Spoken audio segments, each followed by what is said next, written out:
திருச்சபைக்கு வந்திருக்கிற யாவரையும் அன்புநாதர் இயேசு கிறிஸ்துவின் ஈடு இணையற்ற நாமத்தினாலே நான் வாழ்த்துக்கள் கூறுகிறேன். ஹாப்பி சாபத். யாரும் சாப்பிடாமல் வந்துட்டீங்கன்னு நினைக்கிறேன். இது உபவாச நாள் கிடையாது. நம்ம முகமலர்ச்சியோடு கர்த்தருடைய வார்த்தையை நம்ம படிக்கலாம். நீங்கள் தெளிந்த உங்களுடைய முகங்களோடு கவனிக்கும்படியாக நான் கேட்கிறேன். கர்த்தர் நம்மை ஆசீர்வதிப்பார். ஒரு சிறு ஜெபம் செய்வோம். கிருபை நிறைந்த நல்ல ஆண்டவரே,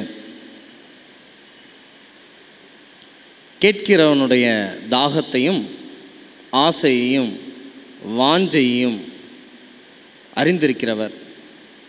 உம்முடைய பாடம் எங்கள் மனதை புரட்டி போடும் என்று நாங்கள் விசுவாசிக்கிறோம். இது கேட்கக்கூடிய மற்றொரு சுவாரஸ்யமான கதை போன்று நாங்கள் பொழுதுபோக்கி விடாதபடிக்கு இதனுடைய சத்தியங்கள் எங்கள் வாழ்க்கையின் அஸ்திபாரங்களாகவும் தூணாகவும் மாற்றுவதற்காக ஜெபம் பண்ணுறோம். அதை பேசுவதற்கு எனக்கும் தகுதி இல்லை, கேட்கின்ற யாவருக்கும் தகுதி இல்லை. தகுதி இல்லாதவர்களுக்கு தருகின்ற கிருபையின்படியே உம்முடைய வார்த்தையை எங்களுக்கு தர வேண்டுமாய் ஜெபிக்கிறோம். எளியவனுடைய கூக்குரலை கேட்கிற தேவன் இந்த பாடத்தை படிக்க எங்களுக்கு கிருபை செய்ய வேண்டுமாயும் உடைய ஆவியின் வல்லமையும் ஒத்தாசையும் தர வேண்டுமாயும் ஜெபிக்கிறோம். இயேசுவின் ஈடு இணையற்ற நாமத்தினாலே ஜெபிக்கிறோம். ஜெபங்களும் நல்ல பிதாவே, ஆமென். ஆமென். இந்த வார பாடம் தேவன் நியாயத்தை விரும்புகிறார். தேவன் நியாயத்தை விரும்புகிறார். இந்த காலாண்டின் 6வது பாடத்தை நாம் படிக்கிறோம். தேவன் நியாயத்தை விரும்புகிறார். இந்த உலகத்தில் நன்மை தீமை என்று இருக்கிறது, நியாயம் அநியாயம் என்று இருக்கிறது. முதலாவது இந்த நியாயத்தை பற்றி நாம் புரிந்து கொள்ளணும். Who is the source of justice? நியாயத்தின் ஊற்று யார் என்பதை நாம் புரிந்து கொள்ளணும். சரிங்களா? அதை புரிந்து கொள்வதற்கு ஒரு சில சிந்தனைக்குரிய கேள்விகளை உங்களிடத்தில் கேட்டுவிட்டு நான் கடந்து போக வேண்டும் என்று நான் ஆசைப்படுகிறேன். என் முன்பதாக அமர்ந்திருக்கிற சகோதரரை நான் அழைக்கிறேன். ஒரு நிமிஷம் ப்ளீஸ் பிரதர் வாங்க.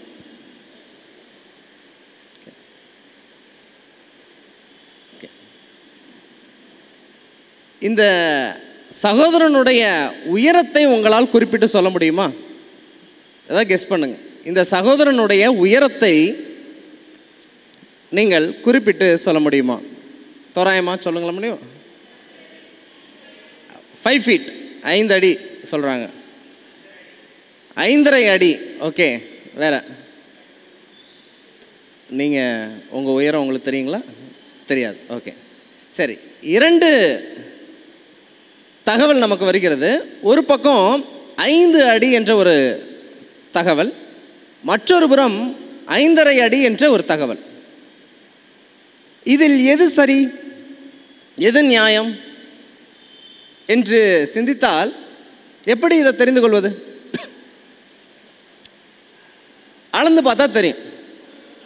அளவுகோல் என் பேக்கில் டேப் வச்சுருக்கிறேன், ஆனால் அளந்து நேரத்தை நான் வீணடிக்கலை.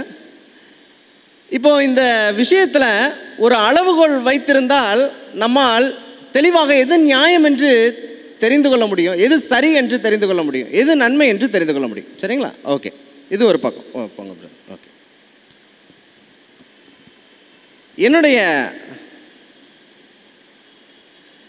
என்னுடைய ஃபோனில் மணி 9:58. திருச்சபையில் உள்ள கடிகாரத்தில் மணி 10.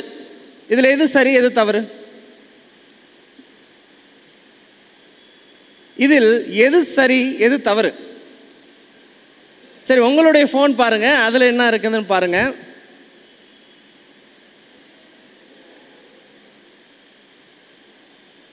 என்ன சொல்றீங்க? அது இன்னொரு டைம் சொல்லுதுங்கிறீங்களா? ஏன் செல் தான் சரியா?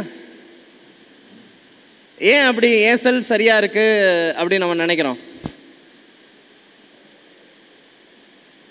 எதன் அடிப்படையில் நாம் பார்க்கும் மணி சரி என்றும் தவறும் என்றும் கணிக்கிறோம்? ஒருவேளை நாம் அதிகமானவர்கள் எதை பின்பற்றுகிறோமோ அதை வைத்து சொல்லுகிறோமா, இல்லை இதற்கென்று அளவுகோல் இருக்கிறதா? இதுக்கு ஒரு அளவுகோல் இருக்குது.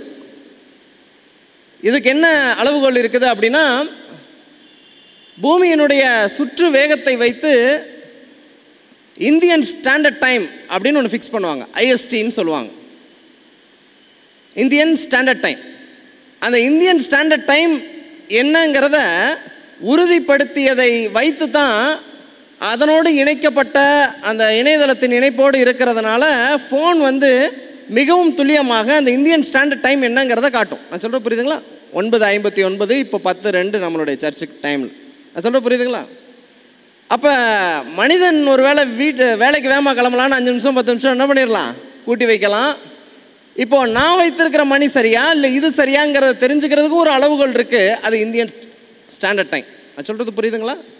அப்போ ஒரு மனிதனுடைய உயரத்தை நிர்ணயம் செய்வதற்கு எப்படி ஒரு டேப் நம்ம வச்சு அளந்து பார்க்குறோமோ, ஒரு நேரத்தை பார்க்கும்போது இது சரி இது தவறு என்று அளவுகோல் பார்க்கிறோமோ, அதை போன்று வாழ்க்கையில் உள்ள சில கேள்விகளுக்கும் எது சரி எது தவறு என்பதற்கு அளவுகோல் இருக்கிறது.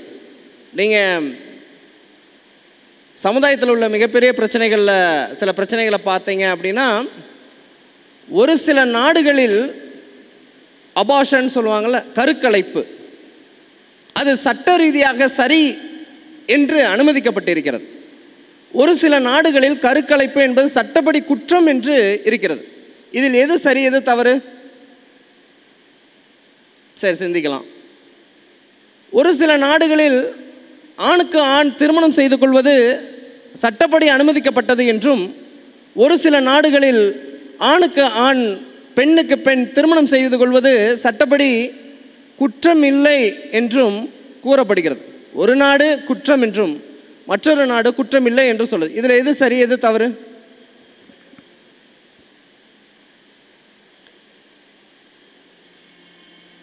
இப்படி நாம் வாழக்கூடிய எல்லா விஷயங்களையும் எது நியாயம் எது அநியாயம்னு தெரிந்து கொள்ளணும். அப்படின்னா இந்த நியாயத்தையும் அநியாயத்தையும் பிரிப்பதற்கான ஒரே திறவுகோல் பரலோகத்தின் தேவனுடைய பரிசுத்த சத்தியம் மட்டுமே இதில் எது சரி எது தவறுன்னு என்ன பண்ண முடியும், சொல்ல முடியும்.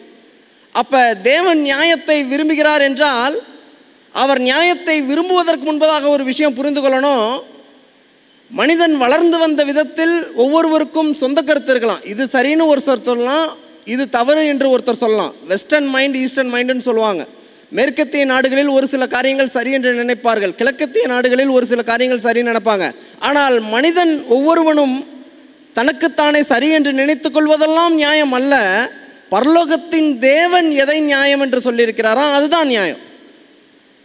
He is the root of justice. He is the source of justice. நியாயத்தின் ஊற்றும் நியாயத்தின் வேரும் யார் தான்? ஆண்டவர் தான். இதை ஃபஸ்ட் நம்ம என்ன பண்ணிக்கணும், புரிஞ்சுக்கணும். இதுதான் ஃபஸ்ட்டு பாட்டம் பிரின்சிபல். இந்த பாடத்தை நான் படித்தேன். பொதுவாக ஒரு பாடத்தில் உள்ள கருத்தை புரிய வைக்கணும்னா அங்கங்கே கதைகள் கொடுத்துருப்பாங்க. பட் ஒரு ரா சப்ஜெக்ட் நானும் தேடி பார்க்குறேன், கதைகள் பகுதிகள்லாம் இருக்குமா அப்படின்னு இல்லை. ஆனால் தேவனை புரிந்து கொள்வதற்கான சில கொள்கைகளையும் கோட்பாடுகளையும் நிறைந்ததாக இந்த பாடம் இருந்தது. அதனால் சில வாழ்க்கைக்கான தேவையான விஷயங்களை நம்ம புரிஞ்சுக்கலாம். பாயிண்ட் நம்பர் 1 நம்ம என்ன புரிஞ்சோம்?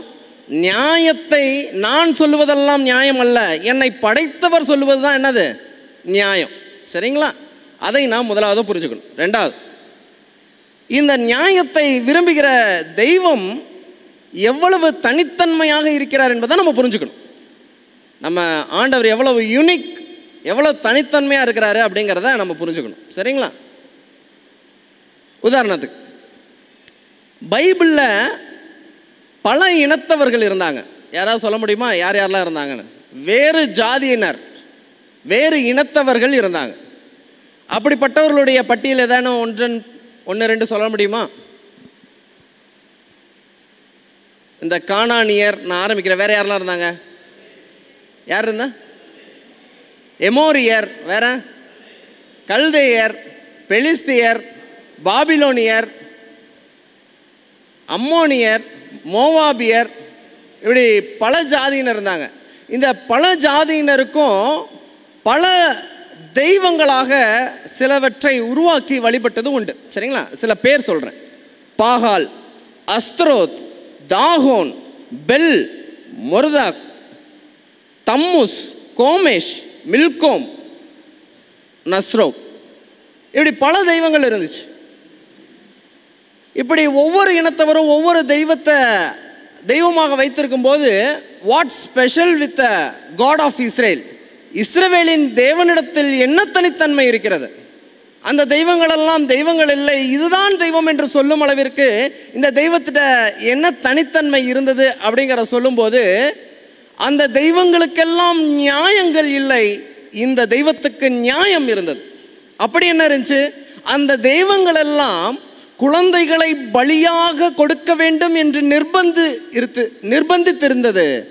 ஆனால் இந்த தெய்வம் தான் தன்னையே பலியாக ஒப்பு கொடுத்தார். நான் சொல்ற புரியுதுங்களா? All the other God's mentioned in the Bible, மற்ற இனத்தின் தெய்வங்களெல்லாம் உங்கள் குழந்தைகளை பலியாக கொடுங்கள் என்று கேட்டபோது, இந்த தெய்வம் தான் தன்னையே பலியாக கொடுத்தவர் என்பதை சொல்லுது. அப்போ இந்த நியாயத்தை விரும்புகிறாரு அப்படின்னா, இது மற்ற தெய்வங்களை விட இந்த தெய்வம் தனித்தன்மையான தெய்வம் என்பதை வலியுறுத்தக்கூடியதாக இருக்குது. எவ்வளோ இன்ட்ரெஸ்டிங்கள, எவ்வளோ அமேசிங்கள. சரி, இன்னும் ஒரு முக்கியமான விஷயத்தை நான் உங்களுக்கு பதிவு செய்யணும்னு ஆசைப்படுறேன். பரமண்டல ஜபத்திலிருந்து இயேசுவின் பின்னடியார்களும் இயேசுவின் காலத்தில் இருந்தவர்களிருந்து தொடங்கின ஒரு பிரசங்கம் பரலோக ராஜ்யம் சமீபமாய் இருக்கிறது என்ற பிரசங்கம். பரலோக ராஜ்யம் சமீபமாக இருக்கு. God's government. இப்போ இருக்கக்கூடிய இந்த ராஜ்யத்துக்கும், உலகத்தை இந்தியாவை ஆளுகை செய்வதிலிருந்து, உலக நாடுகளை ஆளுகை செய்வதிலிருந்து 200க்கும் மேற்பட்ட நாடுகளை ஆளுகை செய்யக்கூடிய எல்லா தலைவர்கள் மத்தியிலையும் உலகத்தில் மனிதனுடைய சாம்ராஜ்யத்துக்கும் தேவனுடைய சாம்ராஜ்யத்துக்கும் என்ன பெரிய வித்தியாசம் ஆயிரப்போது, ஏன் அவருடைய ராஜ்யத்துக்காக நான் வெயிட் பண்ணணும் அப்படின்னு ஒரு வேளை நம்ம திங்க் பண்ணோம் அப்படின்னா, இந்த ராஜ்யத்தில் ஒரு சில குறைவுகள் இருக்கு. இந்த ராஜ்யத்தில் பஞ்சங்கள் அதிகமாக இருக்குது. ஸ்கேர்சிட்டி ஆஃப் ஃபுட், உணவு பஞ்சம் இருக்கிறது. ஆனால் என் தெய்வத்தின் ராஜ்யத்தில் உணவு பஞ்சம் இருக்குமானா இருக்காது. இருக்காதுங்கிறதுக்கு என்ன உதாரணம் அப்படின்னா, அவர் 5 அப்பத்தை வைத்து என்ன பண்ணார்? 5000 குடும்பங்களுக்கு போஷித்தவர் இல்லைங்களா? அவர் 5 அப்பம் இல்லாமலும் பூமியிலிருந்து முளைப்பிக்காமல் இருந்தபோதும் வானத்திலிருந்து மன்னாவை கொடுத்து 6 லட்சம் குடும்பங்களுக்கு போஷித்தவர். நான் சொல்ல புரியுதுங்களா? அப்போ இந்த உலகத்தின் சாம்ராஜ்யத்தில் உணவு பஞ்சம் இருக்கிறது. ஆனால் என் தெய்வத்தின் சாம்ராஜ்யத்தில் என்ன கிடையாது? உணவு பஞ்சம் கிடையாது. இந்த உலகத்தின் சாம்ராஜ்யத்துக்கு கீழாக தீர்க்கப்படாத நோய்கள் இருக்கிறது இல்லைங்களா? ஆனால் தேவனுடைய ராஜ்யத்தில் தீர்க்கப்படாத நோய்கள் என்று ஒன்று உண்டா? இல்லை. ஏன் அப்படின்னா, அவர் இந்த உலகத்தில் இருக்கும்போது அவருடைய ராஜ்யத்தின் சாம்பிளை காட்டுறார். எல்லா நோய் நொடிகளையும் குணமாக்கக்கூடியவராக யார் இருக்கிறார்? ஆண்டவர் இருக்கிறாங்க. சரிங்களா? 3வது, இந்த உலகத்தில் சமீப காலத்தில் கூட அமெரிக்காவில் உள்ள சில பகுதிகளில் காட்டுத்தீ பரவி கொண்டிருந்தது. இயற்கை சீற்றங்கள் அங்கங்கே பேரிடராக இருப்பதை பார்க்க முடிகிறது. இங்கே மனிதனுடைய சாம்ராஜ்யத்தில் மனிதனால் இயற்கையை கட்டுப்படுத்த முடியவில்லை. ஆனால் தேவனுடைய சாம்ராஜ்யத்தில் இயற்கை அனைத்தும் அவர் கட்டுக்குள்ளே இருக்கும். அதை எப்படிங்க புரிஞ்சுக்க முடியும்னா, அவர் இந்த உலகத்தில் இருக்கும்போது காற்றையும் கடலையும் அதட்டி தன் கட்டுக்குள் வைத்திருந்தார். அப்போ ஆண்டவருடைய சாம்ராஜ்யத்தில் நேச்சுரல் டிசாஸ்டர்னு ஒன்று கிடையாது, ஸ்கேர்சிட்டி ஆஃப் ஃபுட் பஞ்சம்னு ஒன்று கிடையாது, நோய் தீராத நோய் என்று ஒன்று கிடையாது. இந்த உலகத்தில் மனிதனால் தீர்க்க முடியாத, தன் கை கெட்டாத மற்றொரு காரியம் என்னன்னா மரணம். என் தெய்வத்தின் ராஜ்யத்தில் மரணமும் கிடையாது. சொல்ல புரியுதுங்களா? இப்போ இதெல்லாம் தாண்டி இந்த ராஜ்யத்தில், மனிதனுடைய சாம்ராஜ்யத்தில் மிகப்பெரிய இழப்பாக இருப்பது என்னவென்றால் அநீதி, இன்ஜஸ்டிஸ். அதிகமாக பொய் பேசக்கூடிய இடங்களாக நீதி செய்யும் இடங்கள் இருக்கிறது. நான் சொல்ல புரியுதுங்களா? எந்த இடத்துல அதிகமாக பொய் பேசப்படுது அப்படின்னா, ஒரு வழக்கு விசாரிக்கப்படுதுன்னா, ஒரு வழக்கில் உள்ள ஒருத்தர் நல்லவராக இருப்பார், ஒருத்தர் கெட்டவராக இருக்கிறாரு அப்படின்னா, அந்த நல்லவருக்கு சாதகமாக பேசக்கூடிய, உண்மையை பேசக்கூடிய ஒரு பக்கம் இருந்தாலும் அது இல்லைன்னு சொல்லிட்டு பொய் பேசக்கூடிய மற்றொரு தரப்பும் இருக்குது. அதிகமாக பொய் பேசக்கூடிய இடங்கள் எது இந்த உலகத்தில் அப்படின்னு பார்த்தீங்கன்னா, நீதிமன்றங்களில் அதிகமாக எதிர்த்தரப்பில் பொய் பேசப்படுகிறது. நான் சொல்கிறது புரியுதுங்களா? இந்த உலகத்தில் நியாயங்கள் மறுக்கப்படுகின்றது. ஆனால் தெய்வத்தின் ராஜ்யத்தில் நியாயம் அமல்படுத்தப்படும். ஜஸ்டிஸ் சிறுமையானவனுக்கும் எளிமையானவனுக்கும்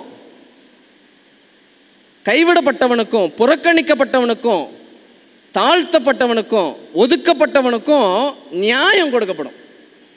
ஒருவேளை இந்த சமுதாயத்தில் பார்க்கக்கூடிய அநீதிகள், சிறு பிள்ளைகளுக்கு இழைக்கப்படக்கூடிய அநீதியாக இருக்கட்டும், மிகவும் புறக்கணிக்கப்பட்டவர்களுக்கு நடக்கக்கூடிய அநீதியாக இருக்கட்டும், இந்த அநீதி எல்லாத்துக்கும் ஒருவேளை மனிதனுடைய பார்வையில் மனிதனுடைய சாம்ராஜ்யத்தில் பலன் கிடைக்காட்டினாலும் தேவன் தன்னுடைய ராஜ்யத்தை ஸ்தாபிக்கும் போது அவர்களுக்கான நியாயத்தை செய்வார் என்பதை நாம் புரிந்து கொள்ளும்.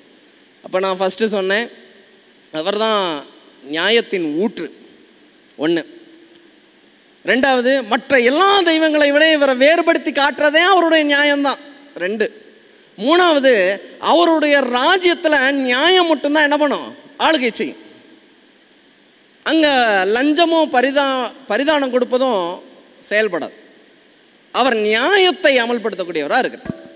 இதுதான் ஆண்டவருடைய ஜஸ்டிஸ் பற்றி நாம் புரிந்து கொள்ள வேண்டிய ஒரு சில விஷயங்களாக இருக்குது. சரிங்களா? இப்போ ஆண்டவர் இந்த உலகத்தை படைத்தார். மனிதன் இந்த சாம்ராஜ்யத்தை ஆளுகை செய்வதனாலே தீமை அதிகமாக பெறுகிறதே. இதற்கு ஆண்டவர் ஏன் இவற்றை அனுமதிக்கிறார் அப்படிங்கிற கேள்வி நமக்கு இருக்கலாம். ஏன் ஆண்டவர் இந்த தீமைகளை அனுமதிக்கிறார்? ஒருவேளை மனிதனை நன்மை செய்கிறவனாக மட்டுமே அவர் வைத்திருக்கலாமே, தீமை செய்கிறவனாக அவர் ஏன் வைக்கவில்லை? அப்படி ஒரு சிந்தனை நமக்கு வந்துச்சு அப்படின்னா, நான் ஒரு சின்னதாக ஒரு விஷயம் சொல்கிறேன்.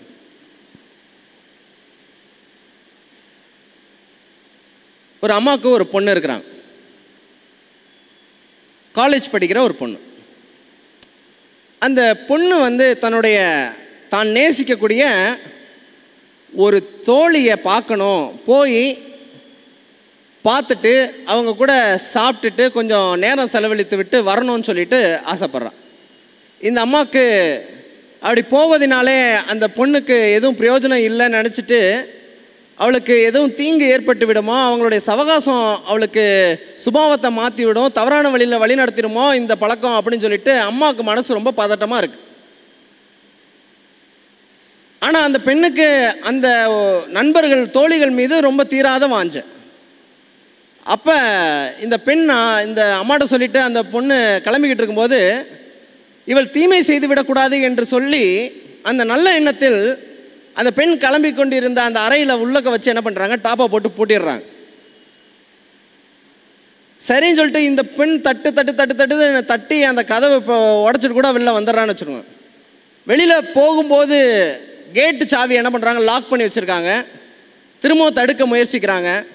திரும்பவும் எப்படியாவது அதிலேருந்து தப்பிச்சு போயிடணும், நம்ம ஃப்ரெண்டை பார்க்க போகணுன்னு. ஏன் அம்மா இப்படி இருக்காங்கங்கிறப்போ அம்மாவுடைய அன்பு அதிகமாக புரியுமா, இல்லை அம்மா மேலே எரிச்சல் வருமா ஒவ்வொரு முறையும் தடுக்கும்போது?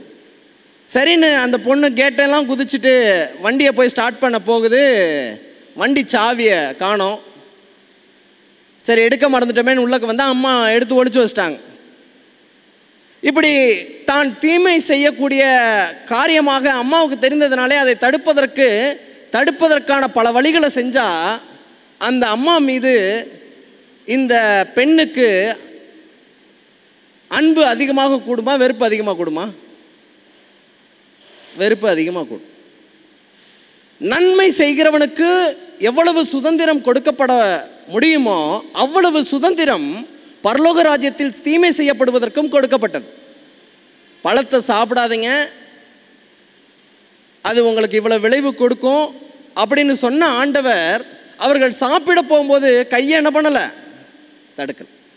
அப்போ ஆண்டவருடைய ராஜ்யம் நன்மை செய்வதற்கும் தீமை செய்வதற்கும் மனிதன் தனிப்பட்ட விதத்தில் சுதந்திரமாக சிந்தித்து செயல்படக்கூடிய சுதந்திரத்தை கொடுக்கக்கூடிய ராஜ்யமாக இருக்குது. நான் சொல்கிற புரியுதுங்களா? நான் சொல்கிற புரியுதுங்களா?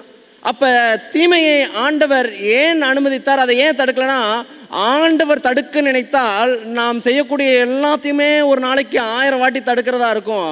அப்படி தடுக்கிறதா இருந்தால் நம்ம ஆண்டவர் மேலே தீராத அன்புலையாக இருப்போம். நான் சொல்கிறது புரியுதுங்களா? அப்போ அன்பிலே நன்மை செய்வதற்கான சுதந்திரமும் இருக்கிறது, தீமை செய்வதற்கான சுதந்திரமும் இருக்கிறது. அந்த சுதந்திரத்தில் ஒரு மனிதன் நன்மையை தேர்ந்தெடுத்தால் அதுவே பரலோகத்தின் ஆண்டவருக்கு சந்தோஷம். அது புரியுதுங்களா? அந்த சுதந்திரத்தை சரியாக பயன்படுத்துவதன் மூலமாக அடையும் பலனை நாம் சுதந்திரிக்கலாம். ஆனால் அதே நேரத்தில் அந்த சுதந்திரத்தை தவறாக பயன்படுத்தும் போது அதனுடைய விளைவையும் நாம் என்ன பண்ண வேண்டியதாக இருக்குது. இப்போ இதில் நம்ம படிக்கும்போது ஆண்டவருடைய 2 தன்மையை பற்றி பேசுகிறாங்க. ஆண்டவருடைய மாறாத தன்மை, ஆண்டவருடைய மாறும் தன்மை என்று 2 பாடம் இருக்கு. ஆண்டவருடைய மாறாத தன்மை அப்படிங்கிறத பற்றி சொல்கிறாங்க. ஆண்டவருடைய மாறாத தன்மையை பற்றி பேசும்போது ஒரு ப்ராக்டிக்கலாக ஒரு விஷயம் படிக்க போகிறோம். தீத்து 1ஆம் அதிகாரம் 2-3 வாக்கியங்களை வாசிங்க.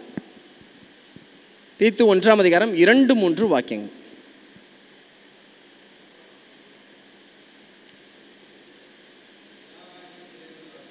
ம் ம் ம் ம் பொய்யுரையாத தேவன் ஆதி காலம் முதல் நித்திய ஜீவனை குறித்து வாக்குத்தத்தம் பண்ணி. நல்லா கவனிங்க. தேவனின் மாறாத தன்மையை பற்றி சொல்லும்போது தீத்து 1ஆம் அதிகாரம் 2ஆம் வாக்கியத்தை நமக்கு வேதாகமத்தில் நம்ம பாட புஸ்தகத்தில் கொடுத்துருக்குறாங்க. 2ஆம் அதிகாரமும் 2ஆம் வசனமும் 3ஆம் வசனத்தை படிக்கும்போது ஒரு கேரக்டரை பற்றி பேசுகிறோம். பொய்யுரையாத தேவன். ஏன் பவுல் இந்த தீத்து மக்களுக்கு பொய்யுரையாத தேவன் என்ற நாமத்தை அறிமுகப்படுத்துகிறாருங்கிறது ஒரு சுவாரஸ்யமான விஷயம். ஏன் அப்படின்னா, தீத்து 1ஆம் அதிகாரத்தில் சற்று 13-14 வாக்கியங்கள் கடந்து நீங்கள் வாசிங்கன்னா, கிரேத்தா தீவார் ஓயா பொய்யர் என்று சொல்லப்பட்டிருக்கும். அது சொல்ல புரியுதுங்களா? இந்த தீத்து என்ற மனிதன் கிரேத்தா என்ற தீவிலே ஊழியம் செய்கிறார். இந்த கிரேத்தா தீவின் மக்களுடைய ஒரு சுபாவம் என்ன அப்படின்னா, அவங்க ஓயா பொய்யர். ஓயா பொய்யர்னா என்ன? வாயிலிருந்து பேசினாலே என்ன தான் வரும்? பொய். இந்த ஓயா பொய்யராய் இருக்கிற மக்கள் மத்தியில் பொய்யுரையாத ஒரு தேவனை அறிமுகப்படுத்த வந்தவர் தான் இந்த தீத்துங்கிறத நம்ம புரிஞ்சுக்க முடியும். அதைத்தான் பவுலும் தன்னுடைய கடிதத்தில் என்ன பண்ணுறாரு? வலியுறுத்துறார். அப்போ ஆண்டவருடைய மாறா தன்மையில் ஒன்று, ஆண்டவர் என்ன சொல்ல மாட்டார்? பொய் சொல்ல மாட்டார். ஆண்டவர் பொய்யுரையாத தேவன் மட்டுமல்ல, எபிரேயர் புத்தகத்தில் உள்ள சில வாக்கியங்களை படிக்கும்போது அவர் தான் கொடுத்த வாக்குகளை நிறைவேற்றுவதில் மாறாதவர் என்று சொல்லப்பட்டிருக்கு. இதுலேருந்து என்ன பாயிண்ட்? வாட்ஸ் த பாயிண்ட் அப்படின்னு கேட்டிங்கன்னா, ஆண்டவர் தான் கொடுக்கும் வார்த்தைகளில் உண்மையுள்ளவர். He keeps his words. தான் கொடுக்குற வாக்கில் உண்மையுள்ளவர். நாம் மற்றவர்களுக்கு கொடுக்கும் வாக்கிலே உண்மையுள்ளவங்களா இருக்கிறோமா? Are we keeping our words? நம்ம வார்த்தைகளை காப்பாற்றுகிறோமா அப்படிங்கிறத சிந்திக்கணும். உதாரணத்துக்கு நாம் இத்தனை மணி நேரத்துக்கு வர்றோன்னு ஒருத்தவங்களுக்கு வாக்கு கொடுக்குறோன்னு வச்சுக்கோங்களேன். நாம் இத்தனை மணி நேரத்தில் உங்களை சந்திக்கிறதுக்கு நான் என்ன பண்ணுவேன்? 1 மணிக்கு நான் இருப்பேங்க அப்படின்னு நம்ம சொன்னோன்னா, நாம் வாக்கு கொடுத்த வாக்கை காப்பாற்றுறோமா? ஒருவேளை ஒரு இடத்தில் உதவி பெறுகிறேன், எனக்கு ஒரு கைமாத்தா ஒரு 10,000 10,000 தாங்க, நான் வருகிற 10ஆம் தேதிக்குள் அடைத்து விடுகிறேன் நான் சொல்கிறேன். கொடுத்த வாக்கை நம்மளால் காப்பாற்ற முடியுதுங்களா? நான் டைமுக்கு வந்துடுறேன்னு சொல்கிறதா இருக்கட்டும், நான் கட்டாயமாக அதை செஞ்சிடறேன்னு சொல்கிறதா இருக்கட்டும், திருப்பி கொடுத்துட்றேன்னு சொல்கிறதா இருக்கட்டும், கொடுத்த வாக்கை காப்பாற்றுவதில் நாம் சிறந்தவர்களாக இருக்கிறோமா? Are we keeping our words? வார்த்தையை காப்பாற்றணும் அப்படிங்கிற எண்ணமே சில நேரத்தில் நமக்கு இருக்கிறதில்ல, இல்லைங்களா? வார்த்தையை கொடுத்துட்டேன், அதனால என்ன? சில நேரத்தில் அதெல்லாம் மறந்து போயிடுவாங்க. இப்போதைக்கு நம்ம சொல்லிட்டு இந்த நேரத்தை கடந்து போயிட்டா போதும். இல்லை, இந்த ஆண்டவருடைய மாறாத தன்மையை அவர் கொடுத்துட்டார்னா, வாக்கு கொடுத்துட்டார்னா காப்பாற்றிடுவார். அவர் பொய்யுரையாத தேவன், பொய் பேச மாட்டார். இப்போல்லாம் பார்த்தீங்கன்னா பொய்யிலேயே ஒயிட் லை பிளாக் லைங்கிற மாதிரி இருந்துச்சு. பொய்யே கருப்பு தான், அதில் என்ன ஒயிட் அண்ட் பிளாக். சமயத்திற்கேற்ற சில காரியங்களை சொல்வது சரிதான் அப்படின்னு நினைக்கிற அளவுக்கு தான் இந்த உலகம் இருக்குது. முன்னாடிலாம் பார்த்தீங்கன்னா என்னன்னாலும் பொய், உண்மையை தான் சொல்லணும், பொய் பேசக்கூடாதுன்னு என்ன பண்ணுவாங்க, வீட்டில் அடிப்பாங்க. இப்போல்லாம் அப்படிலாம் சொல்லிக் கொடுக்கப்படுறதில்ல. ரொம்ப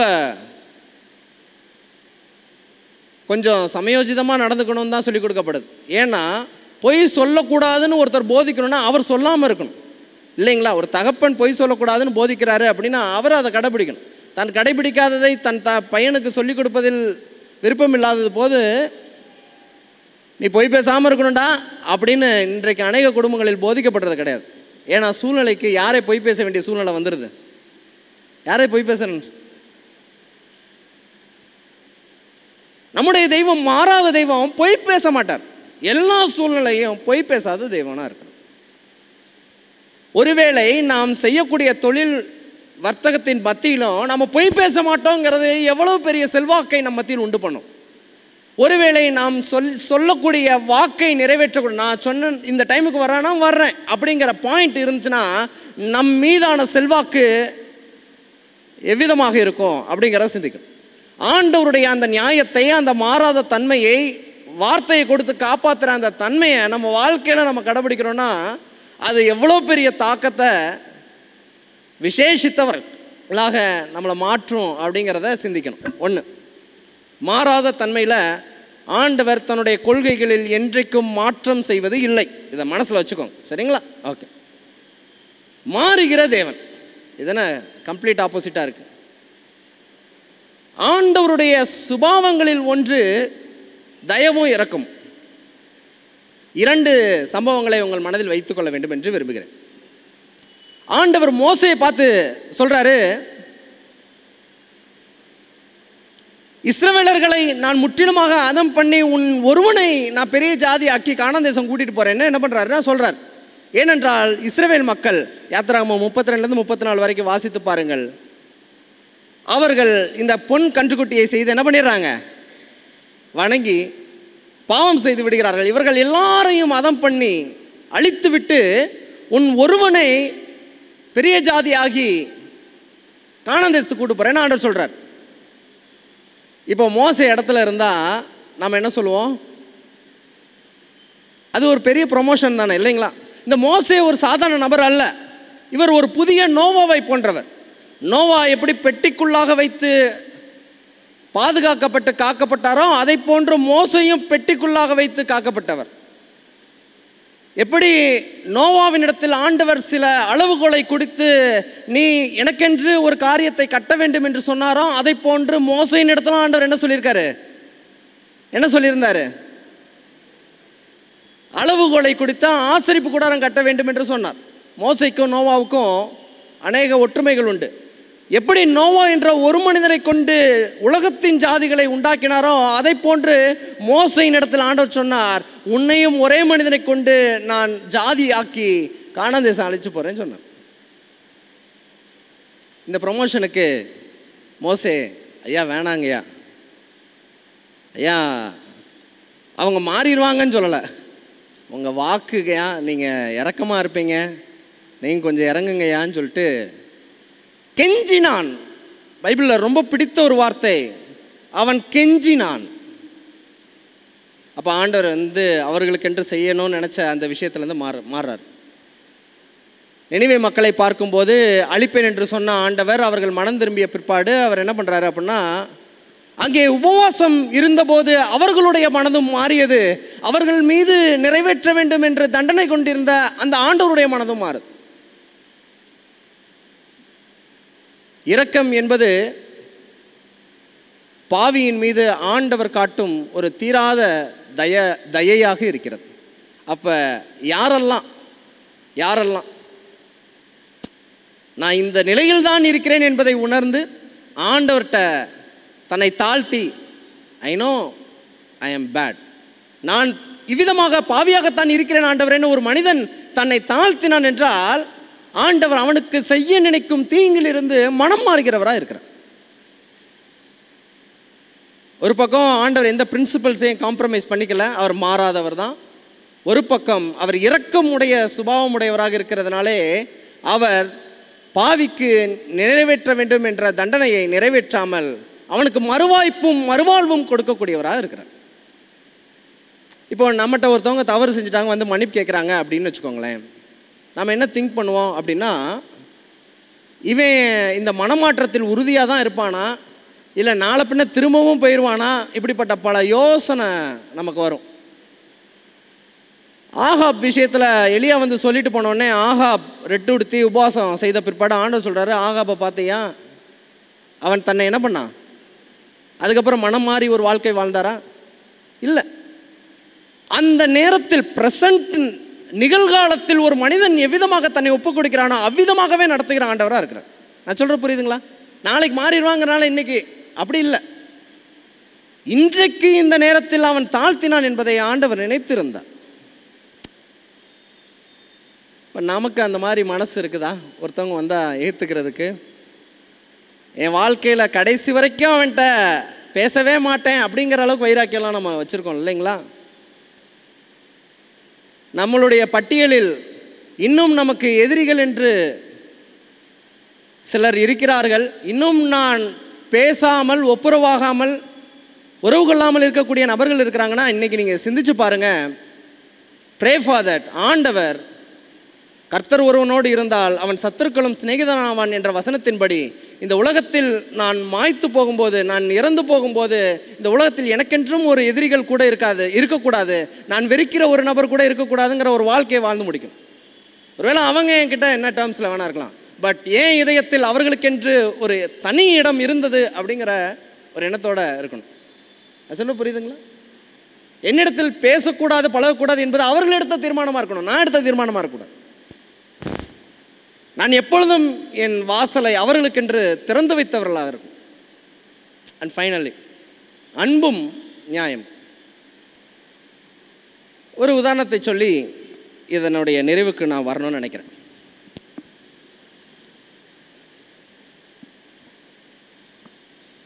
ஒரு சென்னையிலேருந்து மதுரைக்கு குருவாயூர் ட்ரெயினில் போன வருடம் மே மாதத்தில் வருவதற்கான ஒரு வாய்ப்பு கிடச்சி, குடும்பமாக சென்று வருவதற்கான வாய்ப்பு.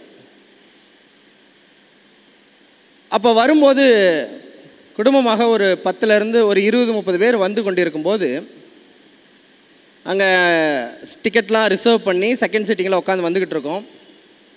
வருகிற வழியில் விழுப்புரத்திற்கு பிற்பாடு அந்த செகண்ட் சிட்டிங்கில் அந்த நடைபாதை இருக்கும்ல, அந்த நடைபாதையில் ஜென்ரல் டிக்கெட் எடுத்தவங்க என்ன பண்ணிட்டாங்க அப்படின்னா ஏறிட்டாங்க. ஏறி வரிசையாக உட்கார்ந்துருக்கிறாங்க. இங்கே டிக்கெட் ரிசர்வ் பண்ணி உட்காந்துருக்குறாங்க. டிக்கெட் ரிசர்வ் பண்ணாமல் ஜென்ரல் எடுத்தவங்க குறுக்கால உட்காந்துருக்குறாங்க. இங்கே ரிசர்வ் பண்ணவங்க நடந்து போய் பாத்ரூம் போகிறது கூட வசதி இல்லை.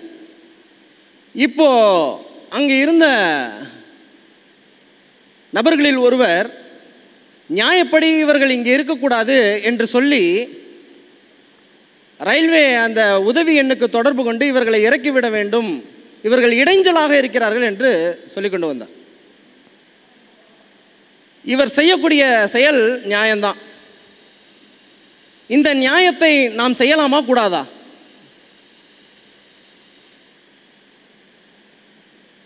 அன்பில்லாத ஒரு நியாயம் நியாயமா?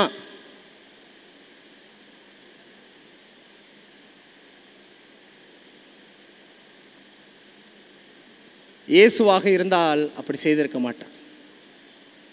தன் இருக்கையும் கொடுத்து அவர் தரையில் உட்காருவதற்கூட தயங்கியிருக்க மாட்டார். அநேக நேரத்தில் அன்பில்லாத நியாயங்கள் நாம் என்ன பண்ணுறோன்னா சிந்திக்கிறோம். மற்றவர்கள் தவறு செய்யும் போது நியாய தீர்ப்பின்படி, கர்த்தருடைய தீர்ப்பின்படியே அவர்களுக்கு ஆக கடவுது என்று சொல்லுகிற நாமே பாவ மன்னிப்பு ஜெபத்தில் நமக்கு மன்னிப்பு தானே கேட்குறோம். எனக்கு உங்களுடைய நியாயத்தை செய்யணும்னு விருப்பப்படுறீங்களே, நான் செஞ்ச பாவத்துக்கு தக்க நியாயம் செய்யுங்க அப்படின்னு சொல்கிறோமா? இல்லை. நாம் எப்பயுமே மன்னிப்பை தான் நேசிப்போம். கிருபை எனக்கு நியாய தீர்ப்பு யாருக்கு? என் எதிராளிக்கு. People always keep commandments only to judge others. நான் சொல்ல புரியுதுங்களா? நியாய தீர்ப்பை அநேக நேரத்தில் கை கொள்கிறது மற்றவர்களை நியாயம் தீர்ப்பதற்காகத்தான் இருக்கிறது. அன்பும் நியாயமும், ஆண்டவருடைய நியாயம் எல்லாம் அன்பின் அடிப்படையில் அமைந்திருக்கிறது. அன்பில்லாத நியாயத்தை ஆண்டவர் செய்வது இல்லை. இதுதான் இந்த பாடத்தின் கடைசியாக கொடுக்கப்பட்ட விஷயம். அப்போ இந்த விஷயத்தில் என்ன சொல்லி நிறைவு செய்கிறாங்கன்னு நான் சொல்கிறேன். ஒரு அழகான வார்த்தை வருது இன்றைக்கி வசனம் வாசித்ததில். சர்க்குணம் அப்படின்னு ஒரு வார்த்தை வந்துச்சு. அவர் பூரண சர்க்குணராக இருக்கிறது போல் நம்மளும் என்ன பண்ணுமா இருக்கணுமா? இந்த சர்க்குணங்கிற வார்த்தைக்கு ஒரு விஷயம்னு சொல்கிறேன். உங்கள் மனசில் என்னைக்கு நிற்கிற மாதிரி ஒரு விஷயம் சொல்லிட்டு போகிறேன். என் தாய் என்னை எதிலே கர்ப்பம் தரித்தாள்? பாவத்திலே கர்ப்பம் தரித்தாள். நான் என்ன குணத்தில் உருவானேன் என்று தாவீது சொல்கிறார். என்ன குணம்? துர்குணம். நம்மிடத்தில் இருப்பது எல்லாம் துர்குணம். சரிங்களா? சரி, இப்போ அடுத்த கேள்வி, வேதாகமத்தில் யாராவது நற்குணத்தில் இருந்தாங்களா? துர்குணத்தில் இருந்தவங்கன்னு சொன்னது யார்? தாவீது சொல்கிறார். நான் என்னது துர்குணம்னு சொன்னார். நற்குணம் யார்? பெரேயா பட்டணத்தார். தினந்தோறும் வேதம் வாசிக்க அவங்க மனசு என்னவாயிருச்சான்? நற்குணசாலிகளாக இருந்தாங்க. சர்ச்சுக்குள்ளே ஒருத்தவங்க நற்குணத்தில் இருக்கிறதே அது வேறு லெவலில் இருக்கும். சர்ச்சை நற்குணமாக இருக்கிறது எக்ஸ்ட்ராடினரி. பழைய ஏற்பாட்டில் யாராவது நற்குணமாக இருந்தாங்களா? யார்? ரூத் 3:11 வாசிச்சு பாரு. முந்தின நற்குணத்தை பார்க்கணும் பிந்தின நற்குணம். மாமியாரை கசப்பான நேரத்தில் பார்த்துக்கிட்டாங்க மருமகள், இல்லைங்களா? மாமியாரை பார்த்துக்கிறதே நற்குணம் தான், இல்லைங்களா? அப்போ இப்படி ஒரு சபையில் சொல்லிட்டேன். அப்போ மருமக வந்து கேட்குறாங்க, எங்கள் மாமியார்ட்டையும் சொல்லியிருக்கலாம்ல, மாமியார் மருமகளை பார்த்துக்கிறது நற்குணம் தானே. கசப்பாக இருக்கக்கூடிய யாவரையும் பார்த்துக்கொள்வது நற்குணம் தான். சரிங்களா? இதற்கு இணையான மற்றொரு வார்த்தை வேதாகமத்தில் பயன்படுத்தப்பட்டது தான் சர்க்குணம். நீ சர்க்குணனாக இருக்கணும்னா நீ ஒன்று செய்யணும்னு ஆண்டவர் ஒருத்தன்ட்ட சொன்னார். யாருன்னு சொல்லுங்க பாப்போம். சர்க்குணம். பணக்கார வாலிபனிடத்தில் ஆண்டவர் சொன்னார், நீ சர்க்குணனாக இருக்கணும்னு விரும்பினா, பூரண சர்க்குணனாக இருக்க விரும்பினா, நீ உனக்கு உண்டானவைகளை விற்று என்ன கொடு.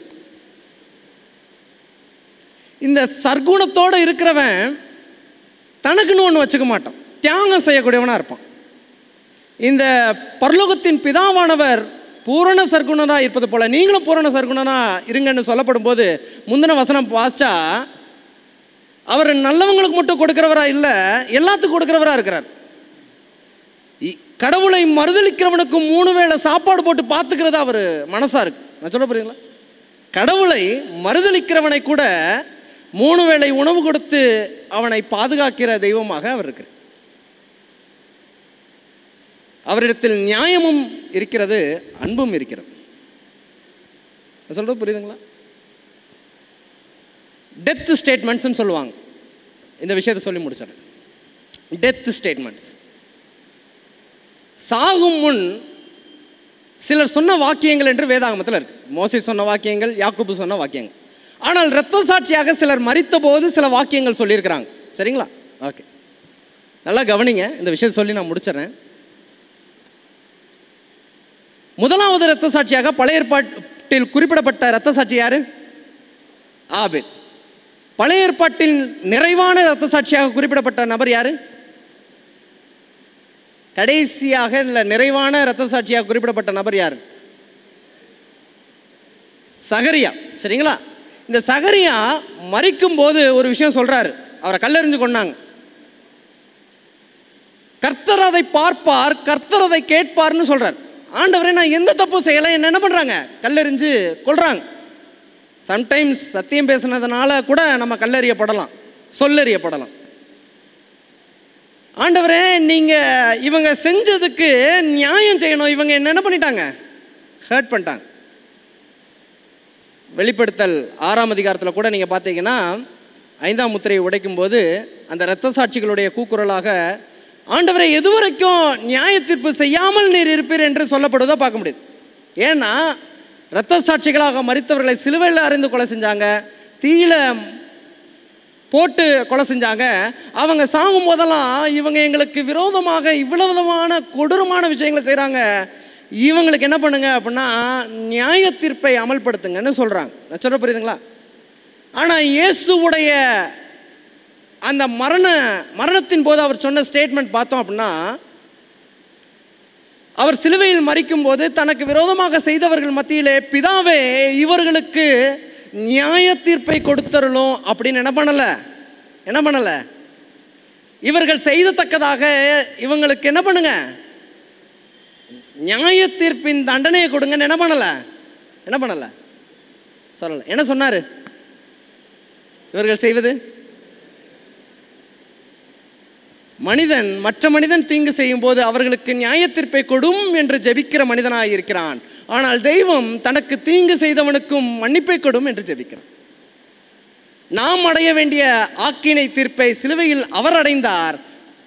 நாம் எவ்விதத்திலும் பெறுவதற்கு தகுதியில்லாத கிருபையை சிலுவையில் நாம் என்ன பண்ணோம்? இது பண்ணோம்.